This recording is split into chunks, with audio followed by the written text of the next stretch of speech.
How many U.S. politicians understand what I pointed out? I don't know. Who knows? I mean, it's hard to say. I would venture to say, knowing the type of people that President Obama knew before he was president, that he knows. But the problem in American politics is that the Israeli lobby is so powerful that it has American politicians by the throat. No career politician in America can say or do anything that even remotely sounds like they're criticizing Israel. It would either end their career or it would put everything else on hold. So whether they understand this or not, how they feel about this is really not relevant. The point is that if they stopped to talk about this, they would not be able to do anything else. And their career would be over. So if you look at the president who just won a second term, and many people were hoping, and many people think or thought that a second term Obama would actually do something because it's a second term. He has no interest of doing anything. There is no reason for him to do anything. He has nothing to gain by this. What would he do? If he said, all the cosmetics we know don't work because Oslo, the peace process fell apart because the peace process was all about cosmetics. So if he says Israel has to stop the settlements, everybody would be up in arms, and of course Israel won't stop the settlements because it doesn't. It never did in the past.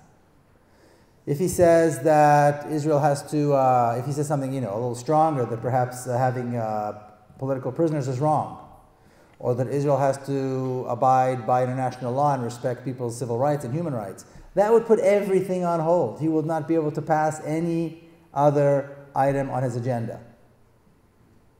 So why bother? I think American politicians have accepted that this is the price of doing business. If they want to do whatever it is that they want to do, whatever the reasons for going into politics, then they have to agree to everything that's pro-Israeli, resist anything that's pro-Palestinian, and if you're the president, then every few hours on the hour you have to state how much you love the state of Israel. This is the price of doing business if you're an American politician.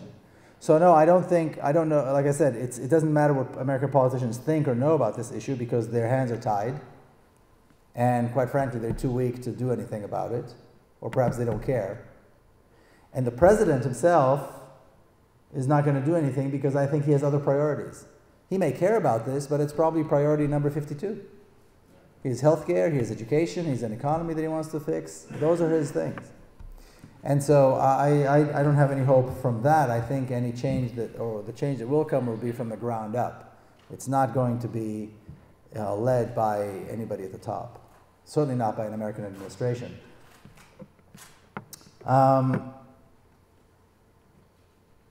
The Palestinian education, there's two things to know about the Palestinian education system. One is that a lot of it has to do with the type of environment that the Palestinians had before they were displaced. Palestine had, there were already universities in place. There was already a middle class in place. There were cities, there were commerce. There was already a modern state in the making. So to begin with, Palestinian culture was already, had a tendency to be more educated than other areas.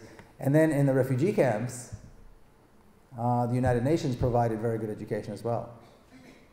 The refugee camps, the Palestinian refugee camps, where millions of Palestinians were living and grew up. The United Nations provided very good education, sometimes better than the education that was provided in those countries. And so that, so both, I think it's kind of the character of the Palestinians and where they came from as a nation, and also the fact that this was available to them in the refugee camps. In terms of Combatants for Peace, I was there when Combatants for Peace was founded. My two nephews were the founding members of Combatants for Peace, and many of the Palestinians who initiated this effort were also good friends of mine. It's a small world in this area. And they still conduct, they get together, they talk, they meet, and they're one of those wonderful groups of people that go around the world and say, enough to the violence, reconciliation is more important. So they're still out there and they're still doing their thing, very much so. Well, Americans, it's interesting. Not only are Americans clueless, but Americans are also paying the more money than any other nations for this. So $3 billion a year. If you divide it by day, by month, by year, it's a lot of money. And Americans give more money than any other nation to Israel, and are the least informed about Israel than any other nation in the world. And I don't know, maybe that's by design. I think the Israeli lobby has created an environment. I think it's important for people to realize the Israeli lobby has been in place and has been doing a very good job since before the state of Israel was even established. The Zionist lobby has been blessed with some very talented people and very persuasive people. If you think about its origins, okay, and my grandfather was one of the diplomatic corps. He was a member of the Zionist diplomatic corps. He later on was a signer of the Israeli Declaration of Independence. But this diplomatic corps managed to, first of all, convince the world that they represent the Jewish people, which they didn't. Most Jewish people thought that they were crazy. They managed to convince the world, very slowly, but managed to convince the powers that be, that because, like I said earlier, Jewish people are the descendants of this ancient tribe that used to live in that part of the world thousands of years ago, they have a right to go and live there. I mean, just think about selling a proposition like this. You have to be pretty talented. But they were always dressed well. They were white. They were white. They were educated. They were European. They were what they like to call today civilized. And they managed to present this. And from that time, all the way to this day, I mean, look at the Israeli ambassador to Washington. I mean, he could sell you anything. And this has always been, they've been very good at this. And they managed to convince the politicians, and they managed to convince the media that there's a right and wrong, good and bad, black and white, and we're always on the good white side. And therefore, why bother? Why bother presenting the other side? We know they're savages, we know they're brown, we know that they don't count, we know that they're terrorists.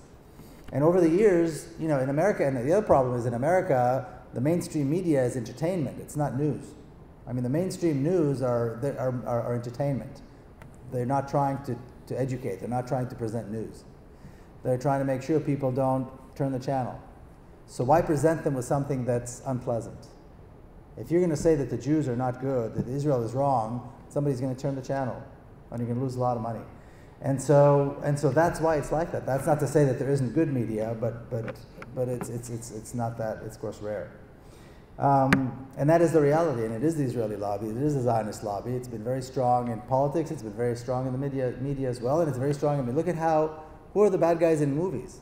There's a great book called The Real Arabs. I don't know if you've read it or seen it, but it shows how Arabs are depicted in the movie industry. Take a look. And this kind of leads into the second question with the social media and alternative media. Of course, the social media and alternative media is how we get our information today. And that's exactly how things like this are going to happen. It's only through that, and that's how people are educated, and that's how we spread the word. If you spend years and years and years and thousands of hours and dollars, you produce a book, and if you're lucky, 1,000 people buy the book. My book is past 1,000, so we're in good shape. But generally speaking, that's what a book does. Most publishers don't sell more than 500 to 1,000 books of a certain book. Okay? If I write an article, I put it in a link and I send it by Twitter, I have friends that have more than 20,000 followers.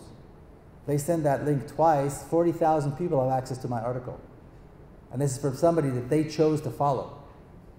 So they trust this person. That's 40,000.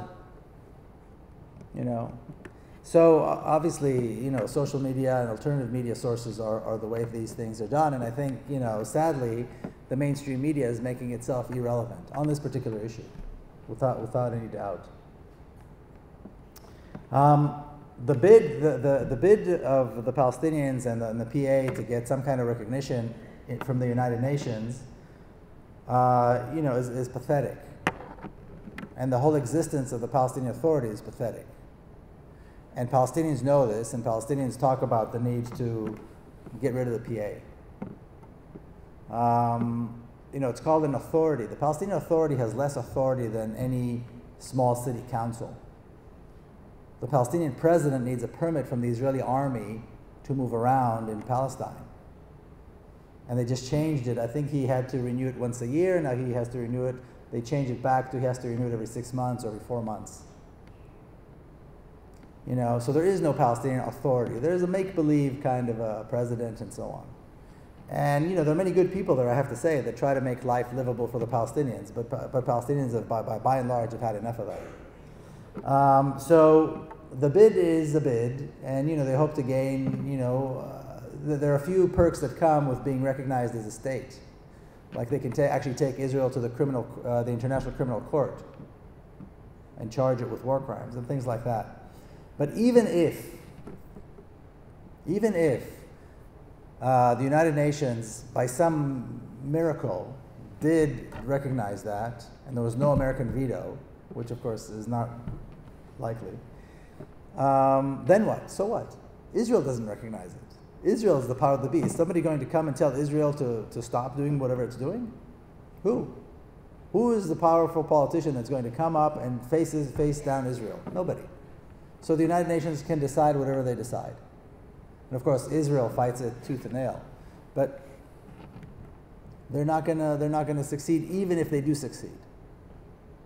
And and this goes again. I don't know if you've heard, if we're speaking about President Abbas, he had an interview in the Israeli paper, and he said that Palestinians should give up the right of return, the demand to see the right of return.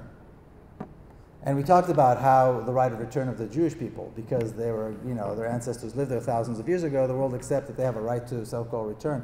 Palestinians are still alive that were thrown out of their homes. Many of them are still alive. You can see Palestinians, I know many of you have probably seen this, that go to areas where villages have been destroyed and all you see is rubble among the bushes, and they'll find their home in the well and the church and the mosque among the rubble. Not to mention the fact they have the deeds and the keys to their homes. But their right to return, first of all, of course, is unnegotiable. Israel won't even talk about it. And the rest of the world accepts that they need to forget the right of return, that they need to forgo their right to return to their homes. Why? The state of Israel was built on the notion of the rights of people to return, people who never lived there. So the people who live there don't have a right to return. And and President Abbas doesn't represent the Palestinian refugees. He represents the people in the West Bank only. So he can express his opinion, he can express what he thinks, but he represents no one on this issue.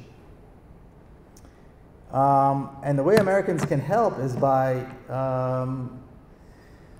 learning about the issue and talking about the issue. And like I said earlier, there's this fear to criticize Israel,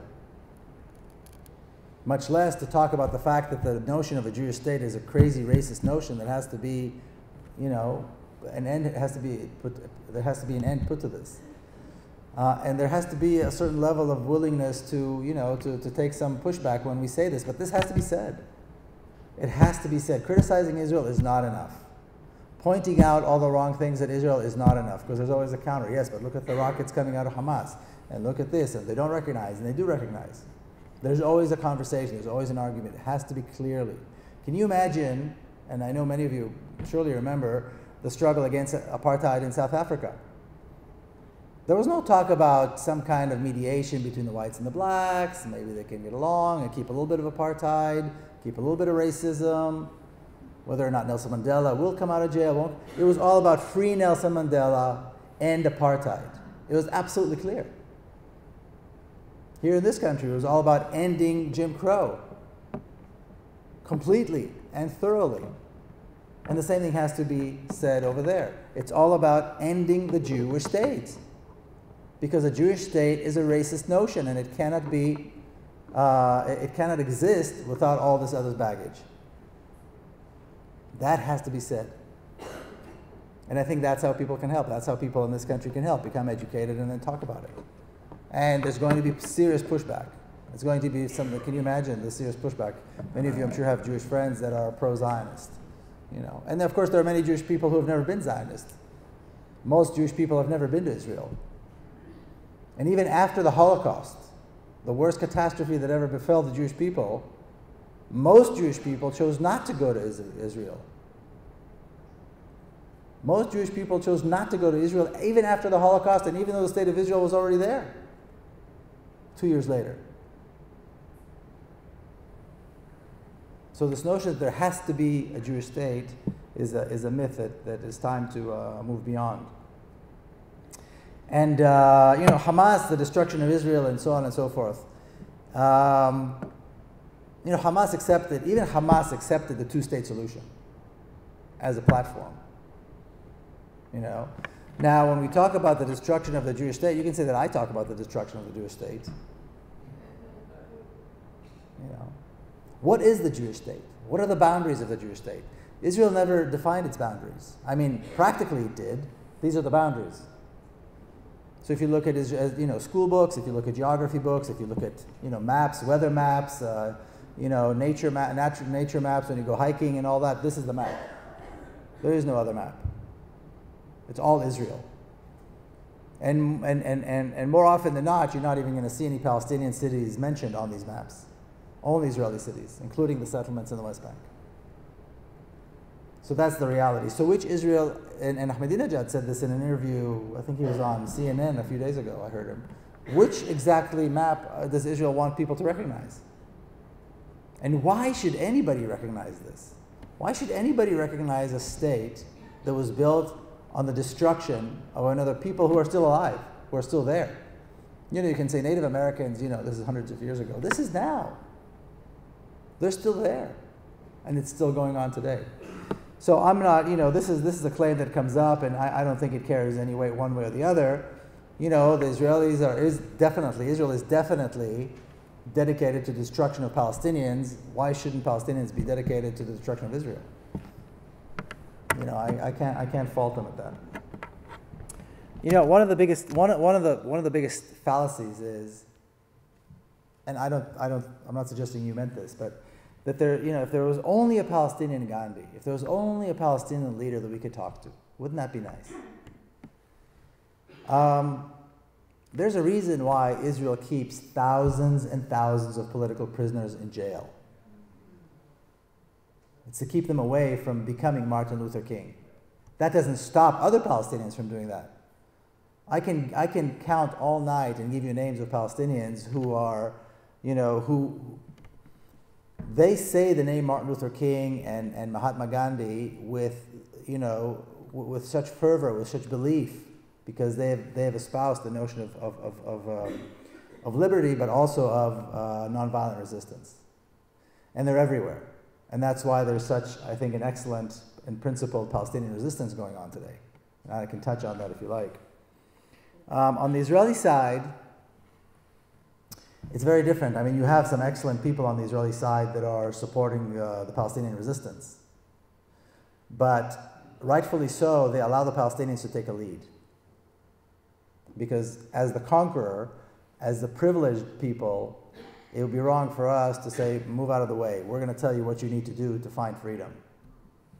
And there's no need. I mean, I think the inspiration that we gain from seeing the Palestinian leadership is inspiring. I mean, it gives me, that's one of the reasons I'm hopeful, because I know these people.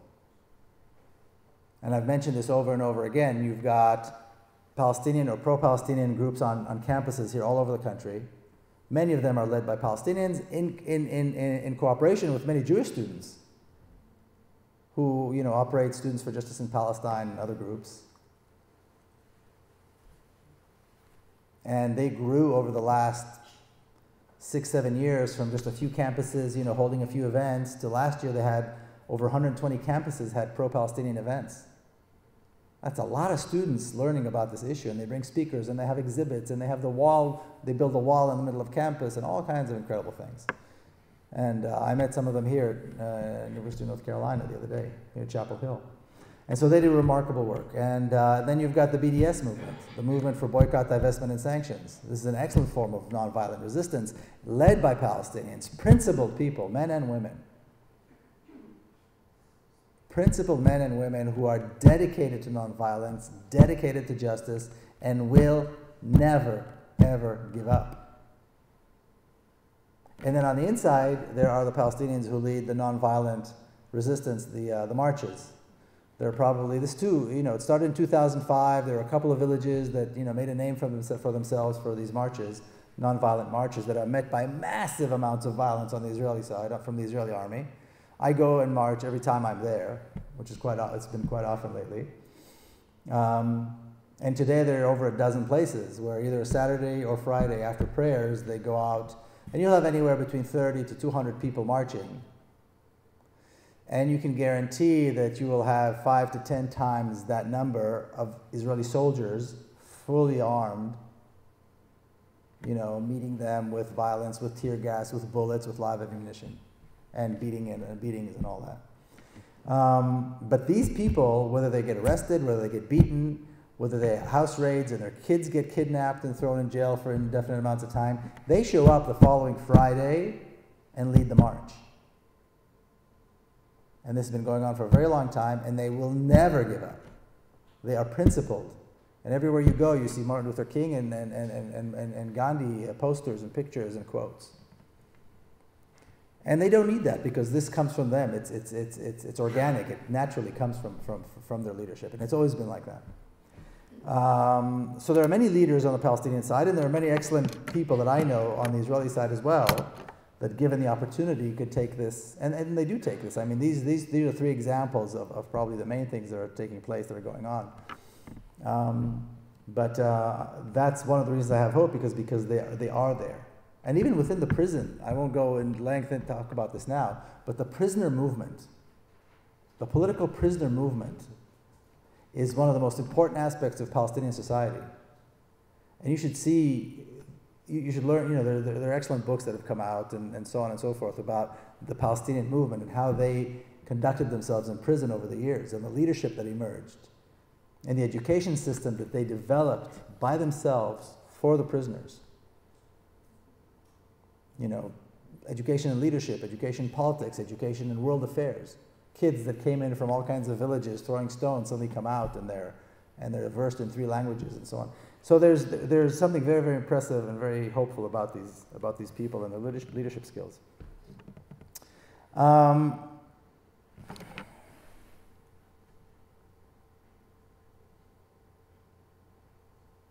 And whether or not, the Zionists were all secular people. They had declared that they left religion. They were all the children of very Orthodox religious people in Eastern Europe. And they left religion and created this new secular religion called Zionism. It was a secular idea. They claimed that the Jewish religion is actually a nation, and that we are the descendants of King David and so on and so forth, so we are a nation. And therefore this was a national movement. And they took this religion and turned it into a national movement. But they don't take the scriptures seriously because they're not religious people. They never were. Their intention was to create a secular state, a clearly non-Jewish state. I mean non-religious state. A Jewish state in terms of a nation, but not a religion. And so they don't take any of those things seriously, and as we know, in terms of morals and values, they have a lot to learn. The issue of Iran is very similar. It's an interesting question if Iran is the same as Egypt, and because only a couple of months ago, and Israeli politicians are kind of going back and forth on this Iran thing. They know how to play it very well. They have no intention of ever attacking Iran because they need the issue. This is a very valuable issue for Israeli politics. And they use it very skillfully. If they attack, they lose the issue, so they're not going to attack. But the defense minister, for example, kind of goes back and forth with his support for the attack. And a few months ago he said, and this was the front page of the Israeli paper, he said, the blade that rests on our neck today from Iran is even sharper than the blade and the threat that we were, that was presented to us in 1967. Everybody knows there was no threat in 1967. But he brought back that myth, he brought back that sense, and here we are, and they're creating this whole thing. Of course it is. There is no threat. And I think the only difference is that they're not going to attack this time, because they have absolutely nothing to gain by attacking Iran. Politically or militarily, there's nothing to gain. Keeping the issue, though, is very, very useful. And if you've noticed over the last few years, Israeli politicians have used it very skillfully to their advantage. How do you counter pushback? That's the billion-dollar question. It's tough. I mean, nobody wants to be called anti-Semitic, and nobody wants to be compared to Hitler. Nobody wants to lose friends, and sometimes that happens. But I alluded to this earlier. If I'm an anti-Semite, if I'm anti-Semitic, if I hate Jews, then by expressing these opinions, then what does it make you when you support a state that does all of these things? Can you tell me that? Because you're supporting all of these things. So what does that make you? You have to throw the ball right back at them. You can't stop the conversation with this pushback. If you support, and it's an issue of values. It's clearly an issue of values that has nothing to do with politics. You either think it's okay to drop bombs on children and innocent civilians, or you don't. It's as simple as that. If you agree that it's okay to drop bombs on innocent civilians, because when Israel bombs Gaza, they know. The Air Force pilots that drop the bombs know, their commanders know, the chief of staff knows, the defense minister knows, everybody knows that when you drop bombs on Gaza, you're going to kill civilians. Because there's never been an army in Gaza. There's never been a tank in Gaza. There's never been a warplane in Gaza. There's never been a warship in Gaza or an artillery battery in Gaza. So everybody knows when you attack Gaza, you're going to kill civilians. And if you agree with that and you support that, that's one set of values. And you have to live with that. And you're going to have to explain this to your children and your grandchildren one day. And that's where the conversation ends as far as I'm concerned. It's a question of values. If you can justify it, fine. If you can justify political prisoners, okay. That's where the conversation ends as far as I'm concerned. But it's really important to bring it to a point where it's this clear, because that's exactly what it is. How did the Palestinians lose control? Well, I tried to explain that earlier with what happened in 1948. The Zionist movement in Israel developed a very strong and dedicated militia. And as soon as the United Nations accepted the resolution to partition Palestine, that militia engaged in a massive campaign of ethnic cleansing that hasn't ended to this day. Palestinians are a civilized society. They never had a military. It's a civilian, it's not only a civilized society, but it's a civilian society. It always has been. There's never been a Palestinian military force. And they had no idea that this was going to fall on them. And you should read memoirs and accounts of Palestinians. There's lots of them out there. Accounts of Palestinians, things that were translated or even written in English. You know, people would go from Nazareth to Beirut. They'd go from Jerusalem to Cairo, and they would come back. They'd go to school. They'd go visit relatives. And one day, this thing fell upon them. The airplanes coming and started dropping bombs. The soldiers came in and started shooting and collecting, you know, getting all the men in the city square and shooting them. Kicking, you know, troops came and started getting everybody out of the city. If you look at pictures from Haifa, which is kind of a hilly, everybody was pushed down into the port and placed on ships to kick them out. One day, suddenly, it fell on them. In the middle, and people were caught off guard in the middle of life. They thought there was going to be a conversation here, and they ended up with this brutal reality. But it's very important to read Palestinian accounts of what happened to them. Just people, because it shows you how powerful this trauma was, how unexpected, and how well carried out and thought out by the Zionist militia.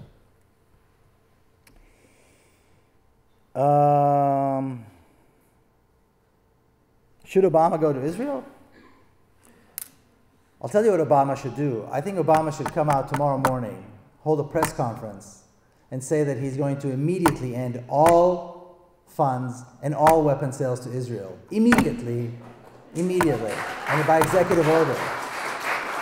He needs to say that if Israel does not stop bombing Gaza, the Sixth Fleet will make its way to Haifa and Tel Aviv and the coast of Gaza to make sure that the people in Gaza are safe.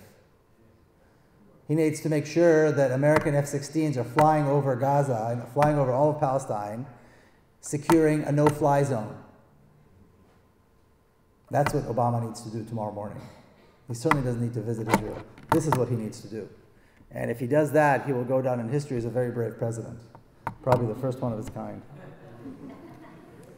So that's what he needs to do. Now, even though he's not going to do that, and we all know he's not, I'm hopeful, and I'll tell you what hope looks like to me. Hope looks to me like that Israel will cease to exist as a Jewish state. There will be no Israel. It will be maybe called Israel-Palestine, who knows. But it will be a democracy, pluralistic democracy, where equal rights are, everybody enjoys equal rights, where human rights and civil rights are respected, where the rights of the minorities are respected, where people can go to election and they might have a Palestinian prime minister or an Israeli prime minister, where there are no walls and no checkpoints and no soldiers keeping people apart. And I know this can happen because we've seen this happen in other places around the world. In places that were far more complicated. In places that were far more complicated and in conditions that were far harder that it was more, the road to get to that point was much longer. If the wall fell tomorrow and the checkpoints fell tomorrow, you could very quickly have a functioning society and a functioning democracy, because there's a tradition of democracy, there's a tradition of education. I'll give you an example, okay, just anecdotal.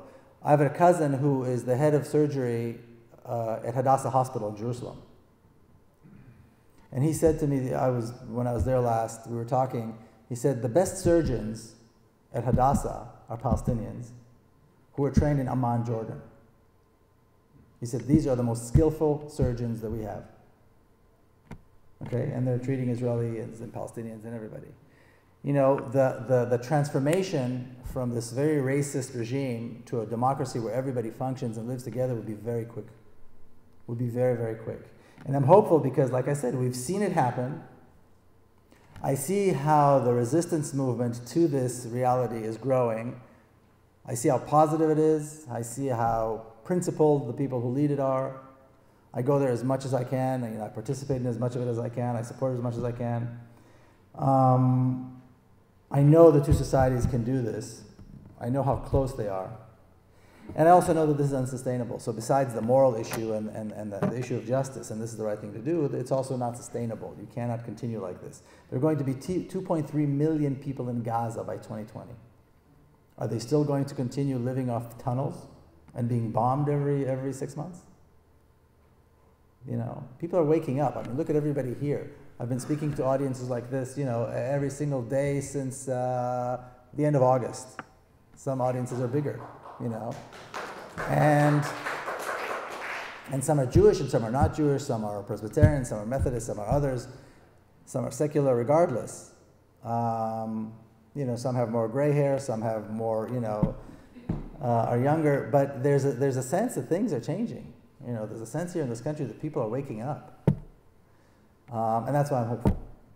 And I would invite you to be hopeful as well. Okay, thank you all very much.